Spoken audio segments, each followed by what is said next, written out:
nice little one world order up there.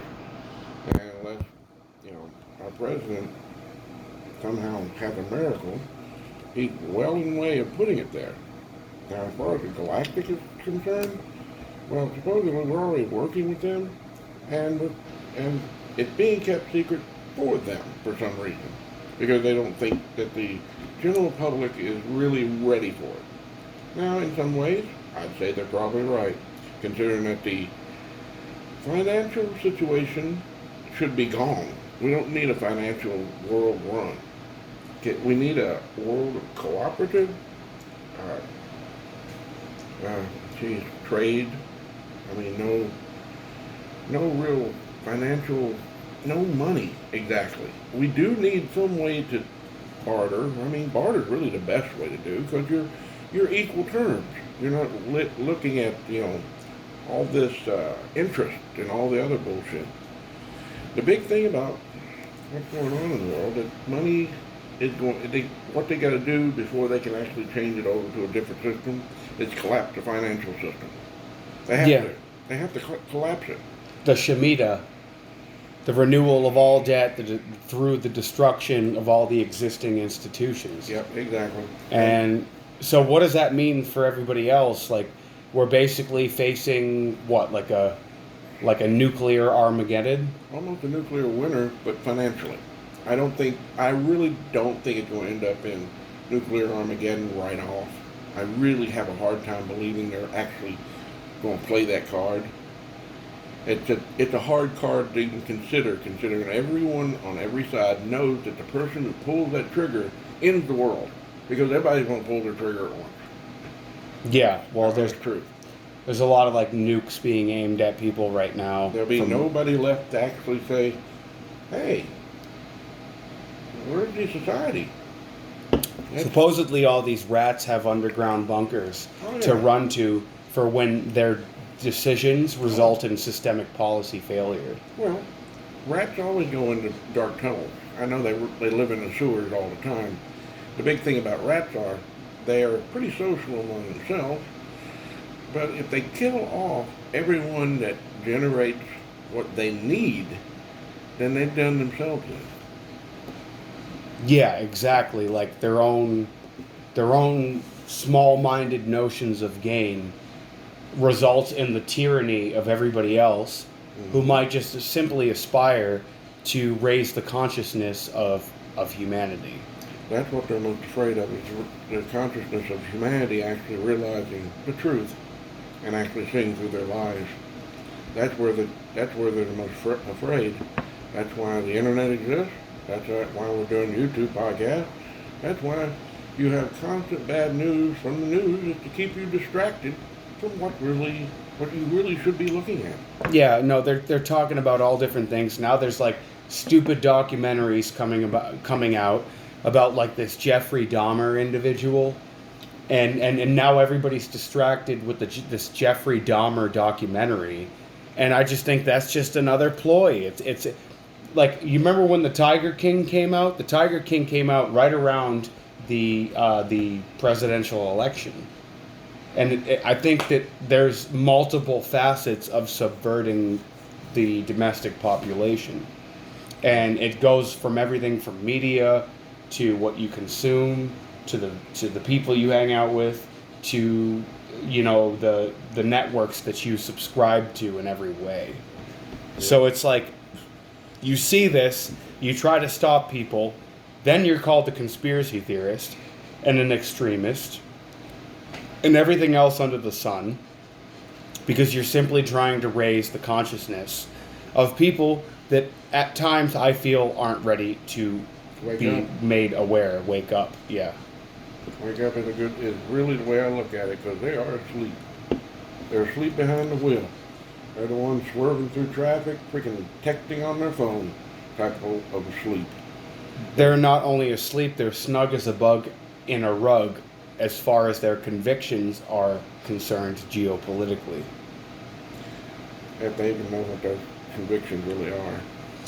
I don't think they do either, and I think that's why we are facing this impending geopolitical cataclysm, because people have failed to consume information that falls outside of their own cognitively dissonant bubble of what they assume to be real, but is no less an echo chamber. Well, right now everybody's set into a selfish situation. Everybody's trying to make a name for themselves continuously, and this was all planned. When they started doing reality television, that was a way to dumb down the world rapidly, because everyone started saying, "Oh, I'd like to do that," and they quit even paying attention to anything at that point, and just all wanted to be famous. They all wanted to be 15 minutes of fame, and they quit paying attention to the truth around them. Right. That most people will never get it, but they found a way to get some fame, and that's YouTube, which is kind of what's happening right now. Well, I'm only trying to spread the truth. I've never asked anybody for money that listens to me. I'm simply trying to I'm trying to raise the frequencies. That's not what this is about. Anyway, right. About money. It's not about money. You know, that Andrew Tate guy is a perfect example. He's this rich guy that's conservative or whatever, and all these dudes subscribe to this guy called his name is Andrew Tate, and he has this self-help wannabe success Mr. Wall Street thing where he shows you how to become like him. Oh, and he's got a 3-step stage, and the logo to it is blue and gold. Well, and what do you think that's the color of? It's the Masons. Mm-hmm. And his dad was a DoD DARPA contractor. So he, to me, is someone who is after fame, yeah. But he also plays it off like Trump is the best person ever. Yeah. But I think he's what you call a patriot, meaning P-A-Y, patriot. And Andrew Tate, imitate, monkey see, monkey do, the hive mind simulacrum. He's the other side to the paradigm in which people are supposed to imitate, yeah. As a virtue or a beacon of excellence.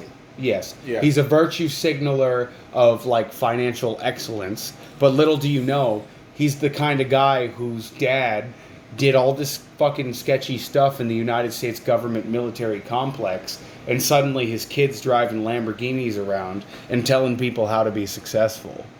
And you got to remember this. Anytime you ever research some of that stuff, you always find out most of those people had money to start with, to begin with. So they're not really to be trusted when they tell you how to get rich, because they were already rich. Right, so that's an example of Andrew Tate. He's a guy that already had money behind him. Everybody's in denial. His biggest fans will come out at me right now and be like, "How fucking dare you? You have no work ethic. You're such a lazy cuck. You probably live in your parents' basement." Well, here's the funny thing. I don't live in my parents' basement because I don't have a house anymore that I grew up in, and my parents are dead. But I'm sure that Andrew Tate would have all this constructive advice to give me anyway, right?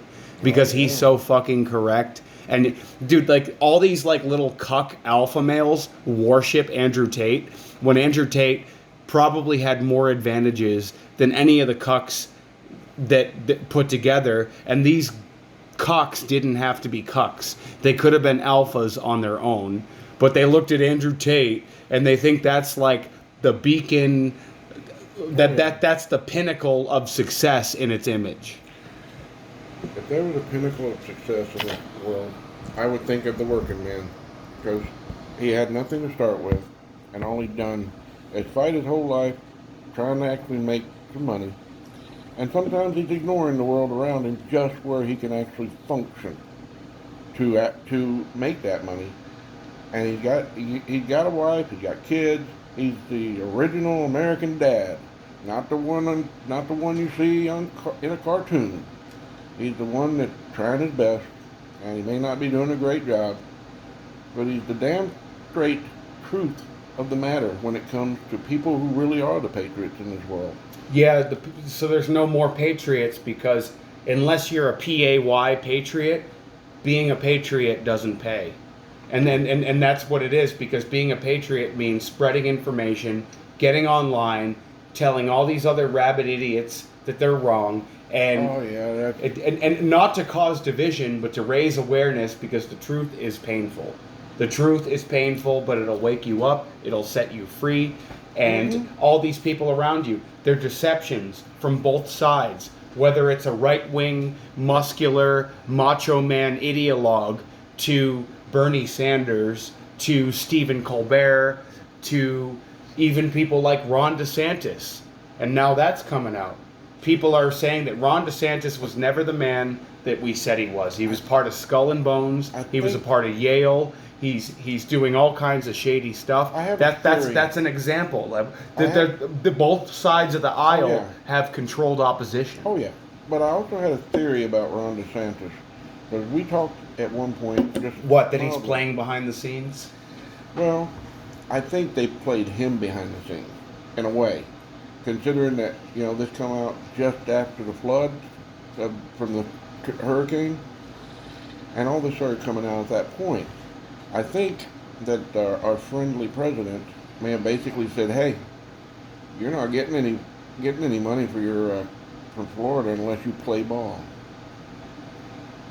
Yeah. So you're saying that DeSantis tried to play aside, or he tried to make it so that Yeah, he was trying to do the right thing and probably was coerced. I know, but what do you think about him being in Skull and Bones? Like George Bush was in that. That's a club that determines all the presidents of the United States. Yeah, I don't know if that's completely who determines. From what I understand, that is only one of many. There are a lot of. Well, do you think he reformed? Because Skull and Bones is definitely not a good thing. Oh, not necessarily. I doubt it ever was. But I don't necessarily believe that every person in it is going to completely just be evil. I mean, truthfully, there's always good and always evil in every group. Yeah, like there's good and bad people everywhere. There's duplicity. There's the idea that someone's working for the villain, but they're not really the villain. Right. They're just trying to pay their bills. Well, I look at DeSantis' action during the pandemic. I watched him keep business open. He didn't mandate vaccinations. He didn't do any of those things, which was truly the dark side. So I have a hard time believing that he's completely doing this of his own free will if he started doing some bad stuff just around the time of the hurricane. So I do have my suspect. I suspect that our president may have made him do a few things just to get the money to help his own people. So I have a friend in Florida right now, in Fort Myers. He's telling me the military down there is treating the place like another base. Yeah. And they're walking around, and they're basically being very authoritarian, which is raising my concern, because my friend now wants to leave Florida, and he is a Floridian, through and through.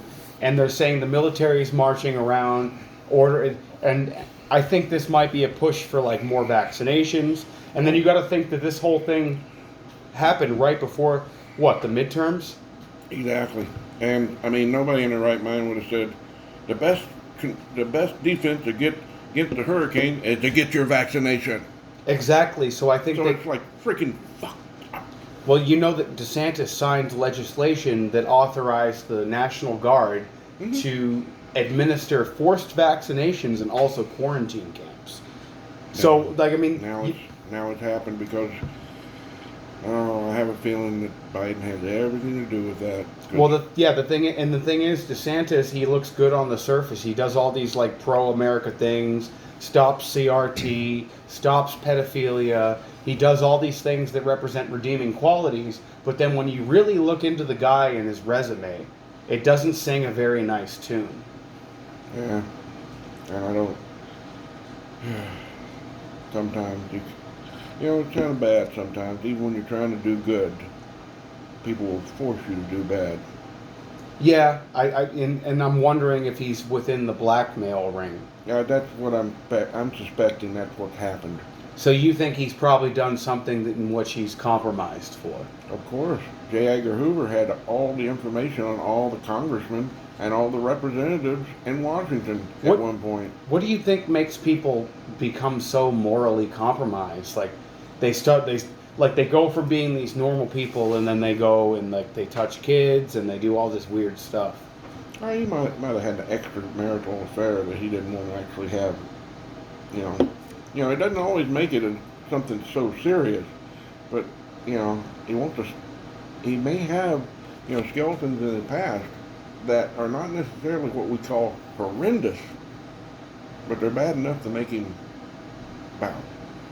Yeah. So like what I think at this point is that both sides of the aisle are compromised. Yes, I agree. And Totally. And I don't think there's any true, real last hope. I think that the only hope comes from people who have woken up, whether they're liberal or conservative. What was And her name? Tulsi or something like that? Tulsi Gabbard? Yeah. Yeah, Tulsi Gabbard. She's about the closest thing I've seen to anything good lately. Tulsi Gabbard honorably left the Democratic Party because she no longer feels their policies aligned with that of original Democratic ideals. Yeah. Because Democrats were never this bad. No, they weren't. Yeah. They did have many. Well, they were the original Southern Party, and